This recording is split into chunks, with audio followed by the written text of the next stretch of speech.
Hey folks, and welcome to another edition of Zog Science. Today we're going to be talking about, or continuing our series on transport, and getting into animal transport, or basically what is known as the circulatory system. Animal transport is controlled by both circulatory and the respiratory systems. We're going to be focusing mostly on the circulatory system in this episode, and then in the next one we'll get into the respiratory system. And the two systems work in concert to move materials around in and out of the body. And so let's jump right into it. So just a quick note, not all organisms, not all animals have circulatory systems. It's not necessarily required if your body plan is simple enough or you have enough surface area already built in. So example, cnidarians kind of have a pseudo-circulatory system where they have kind of this radial canal system where the where materials kind of move around, but there's no heart that's necessarily pumping blood. And then we've got flatworms that actually don't have anything. They just move things around by diffusion because they are so flat they have enough surface area already. So there are two different systems, open and closed systems. Both of them have a heart. The open system includes hemolymph and is basically found in a lot of mollusks and arthropods. And it bathes the body in the hemolymph, and then the heart pumps. When it pumps, it pushes more hemolymph out in, and then when it contracts, it pulls in hemolymph. And that hemolymph just kind of gets pushed around the whole body and then gets sucked back in. So that's why if you've ever squished a bug, there's a lot of kind of guts and things that go all over the place. That a lot of that probably is the hemolymph. And then we've got closed systems. Closed systems are found in annelids, chordates, all that kind of good stuff. We have a closed system, and that's where your blood is contained within blood vessels within the cardiovascular system or within the circulatory system, and it doesn't ever leave. It's supposed to stay inside the vascular tissues. So within the closed circulatory system, there are two different distinctions. We've got single and double circulation. Single circulation is found in fish, and that is where you have a one-way direction and is only one kind of loop that is going around. And essentially the heart pushes things out to the gills. From the gills, it goes directly to the system and then back to the heart. Whereas in a double system, you have the heart, which pushes the blood out to the skin, and then it comes back into the heart and then gets pushed out to the system and then comes back to the heart and gets pushed out to it doesn't necessarily have to be the skin. It's basically wherever you are picking up oxygen from, so whether that's the lung or the skin. And so you've got kind of it's coming back to the heart before it goes out in every trip. And so there's two different circuits or two different loops that it is going around in. Now circulatory evolution basically goes from having a single system to having a double system. However, this is a three-chamber heart. As you can see right here, we've got 1, 2, 3 chambers, 2 atria, 1 ventricle, and that 1 ventricle is pumping everything to both the lungs and skin capillaries as well as out to the rest of the systems. And then from there, we go to a partially separated ventricle. So you do have kind of a right and left ventricle. However, there still is a little bit of an area where there's some overlap, and so you get some blood that is partially oxygenated that is leaking out into the system.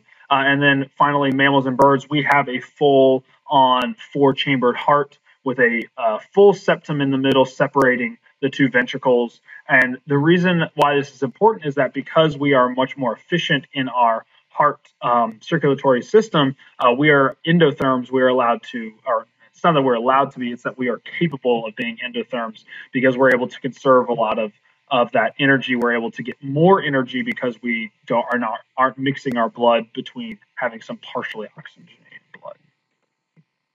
Don't know why that pictures are doing that. Okay, blood is a liquid tissue, and not many people really tend to think of it that way, but remember we mentioned before that blood was an example of a connective tissue, and it's made up of two different parts. We've got cells. There are 3 different cells, the erythrocytes, which are the red blood cells that carry the oxygen and carbon dioxide. We've got leukocytes, which are the white blood cells, and they're found in the immune system. We'll be talking about more about that in 8.4. And then we've got platelets, which are involved in the clotting process, and we'll talk about that in just a little bit. And then we've got the liquid portion, which is known as the plasma, and that's made of nutrients, minerals, ions, waste, and just random proteins that are kind of floating around. Both the cells and the plasma are things that you can give when you give a blood donation. You can give red blood cells, or you could be giving plasma.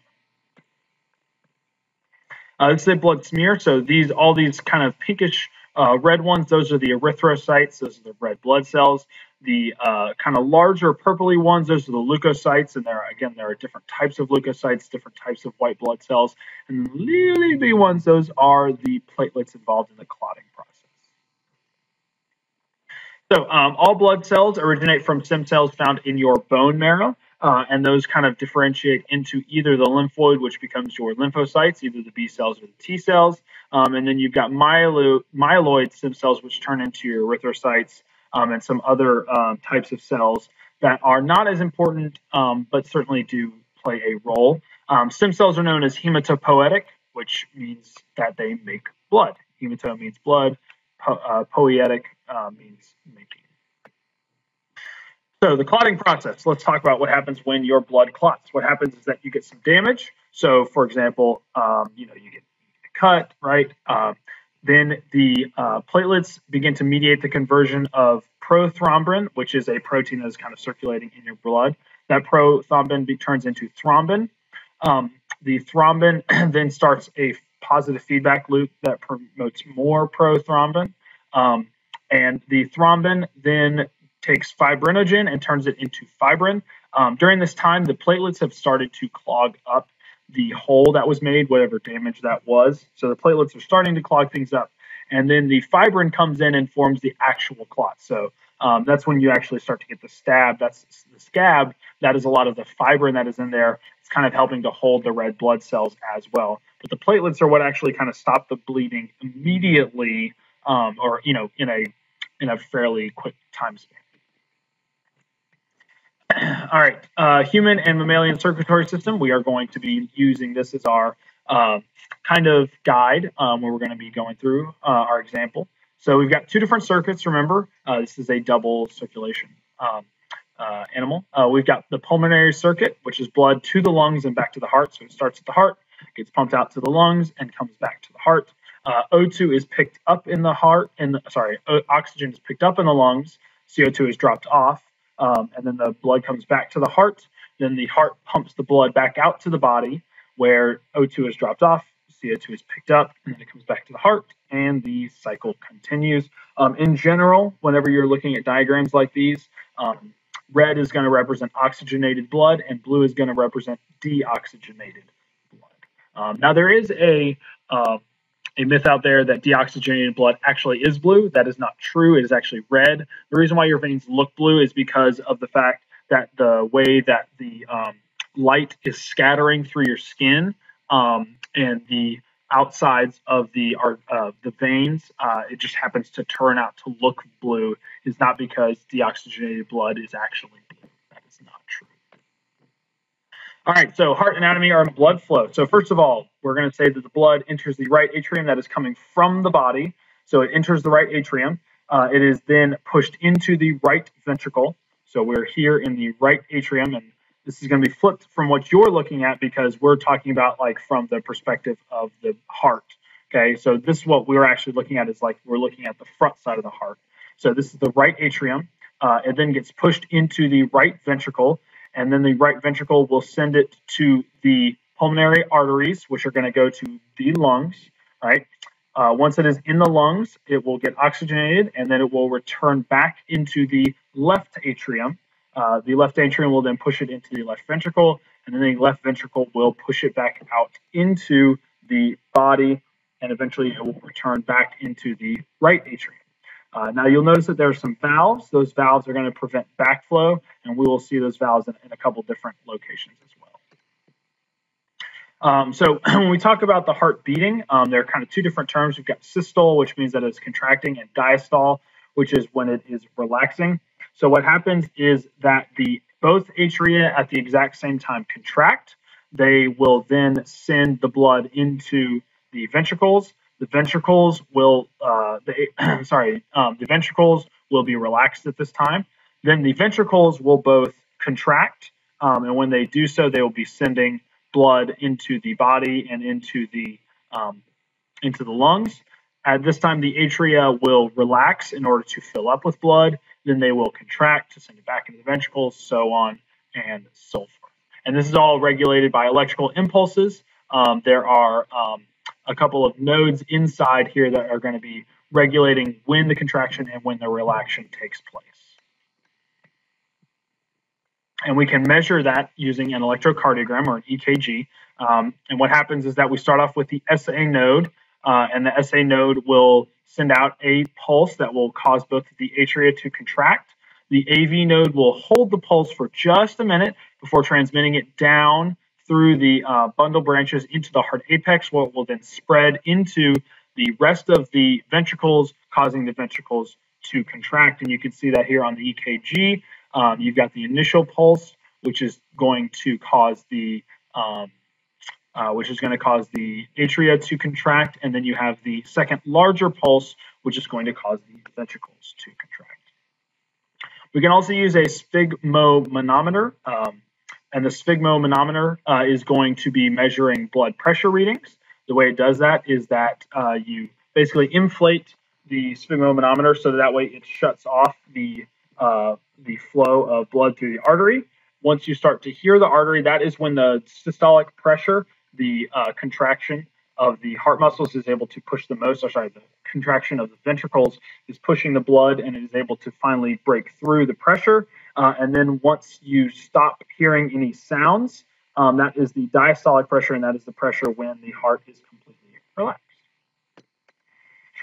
All right, so the blood vessels, we've got several different blood vessels. These are the blood roadways or highways. They're going to be carrying blood where it needs to go from the heart or back to the heart. So we've got arteries. Arteries are carrying blood away from the heart. They tend to expand and contract as the heart beats, and they're fairly muscular, as we'll see in just a minute.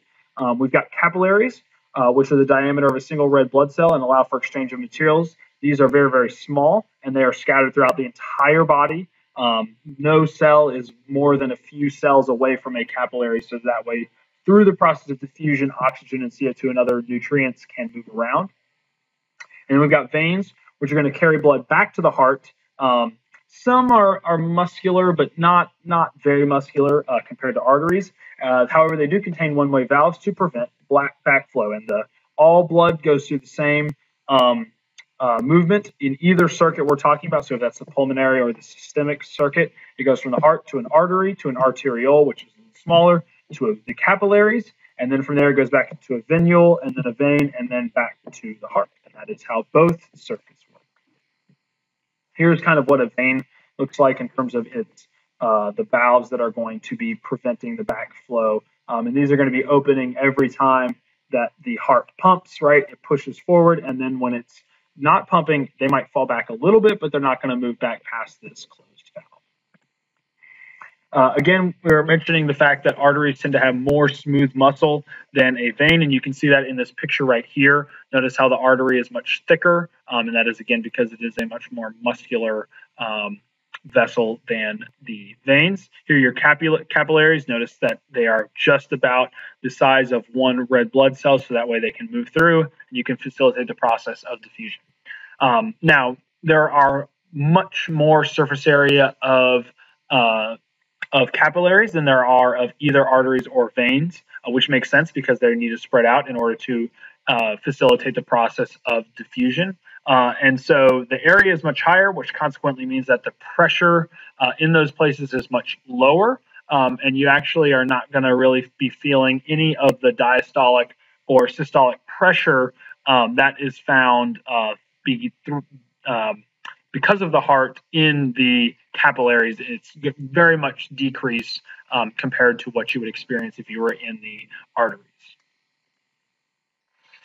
Fluid exchange. So how does things move out of the fluids? Well, we've got what is known as fluid exchange. So the materials move out of the capillary in the cells due to blood pressure. So as pressure is increased, that is going to cause fluids to move out. So you're able to drop off your fluids, drop off materials, things like that. And then as the osmotic pressure from the fluids outside of the blood begins to increase over top of the osmotic pressure, fluids are going to be moving back into the blood cells. So on the arterial end of a capillary, blood pressure is high enough that it produces an outward flow. And then on the venous end of a capillary, the osmotic pressure takes over and it pushes fluids back into the blood vessels. Now, there is not enough blood in your entire body to flow through all the capillaries at the same time because there's not a pressure in order to maintain material exchange, right? In order for us to have material exchange, our blood pressure has to be higher than the osmotic pressure. So what happens is that we have sphincters called precapillary sphincters that are able to contract and shut off blood from going to particular capillaries at a certain amount of time, at particular times, in order to control where the blood is flowing. And this is very important. Think about it. If you don't have any food in your stomach, you don't need any blood in those capillaries really absorbing nutrients, so you will shut off and your blood will be used in other places. This is what happens when you exercise. When you exercise, your blood is going to be redirected into places like your muscles, your heart, your lungs, much more so than it is going to be directed to your stomach, to your intestines. And that's why people talk about not eating, before you go and exercise, because your body is going to shut down and you're going to be left with this food in your stomach that you're not actually digesting, you're not breaking down, and that's how you can get cramps in your stomach. All right, so we're going to talk about 3 different kind of things that can happen, problems that you can have with your circulatory system. The first is atherosclerosis, and this is a buildup of cells or cholesterol that reduces flow. What happens is that the cells and the cholesterol kind of get stuck together, and they kind of build up within a section of the artery. Usually it's not a problem. It's just kind of a natural thing that happens over time, but it can be a problem if you ever were to completely clog up an artery. That would obviously be a big problem. So you have to be careful. Low cholesterol diets are important, things like that. Next, we can have an embolism, which is a blockage of a vessel with a clot. There are 3 different types of embolism, or 3 main different types of embolisms. We can either have pulmonary embolism, a coronary embolism, or a cerebral embolism, and those are just occurring in different places. They can be a big problem because they're generally going to stop blood flow through that space, which means that you're not going to be getting blood where you need to, which can be a big problem, especially if it's in your cerebrum or your heart. So generally what you need to do is either go on blood thinners, which can break up the clot, or you're going to have surgery to get the clot removed. And then finally, you can have an aneurysm. It's a failure of the vessel wall. It's not where the vessel wall actually bursts. That would be an internal hemorrhage. An aneurysm is simply where it actually kind of expands and bulges out. And this can be a big problem, especially in your brain, because now you've got pressure on parts of your brain that you weren't supposed to have problems on, or weren't supposed to have pressure on. And so usually this is going to require some sort of surgery to go in there and be able to fix the aneurysm. So anyways, thanks for watching. Next time we'll be talking about the respiratory system. So I'll see you then.